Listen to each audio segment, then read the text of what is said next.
Next. Oh, one of my favorite, this is the singular favorite piece of artwork that I own. I commissioned it from Jim Joe, which is super funny. So there's like this blog that's just demeaning and beats down young kids that are trying to be creative and just critiques them. It's called the internet. And I was like, of course, when I started my brand, imagine the time in between Pyrex and Off-White, which is like, hey, I did this project. I don't want to do Pyrex anymore. I want to do a real brand. Some kids try to deflate that whole concept and was just like hating on the fact that because what I had done is rugby, a polo brand was going out of business. I knew that. I bought up all the stock in the country.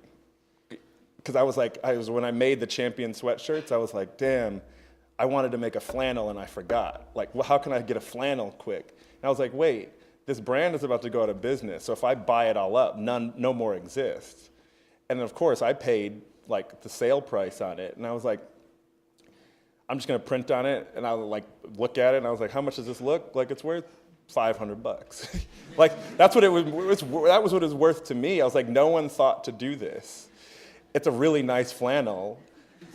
You know, it's like 500, let's go. You know, like I got cost to make up.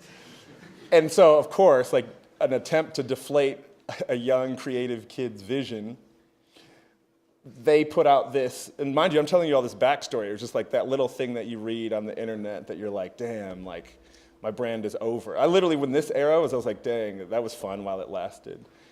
Jim Joe, the artist that I keep bringing up, who's like, you know, my sort of like, you know, his brain is super on point. What he does, he's a graffiti artist and fine artist, but what he does is he just takes screen grabs of like interesting things on the internet and puts them in folders.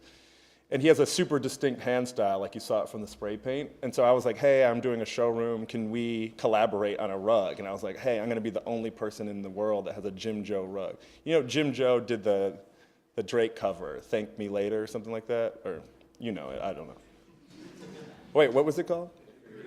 Yeah, if you're reading this, it's too late. In his classic handwriting that's written upside down and backwards. So I was like, hey, I want something in your handwriting, you know, like, let's do this. And what he sent me back was this, out of thin air. I was like, nah, I wanted something that was like, awesome. I was like, you must have got it wrong. And he was like, and he didn't even know the story. He didn't know, but it's something that he had saved. And I thought, what better rug for my showroom to have buyers come in and stand on top of this rug that explains my whole premise.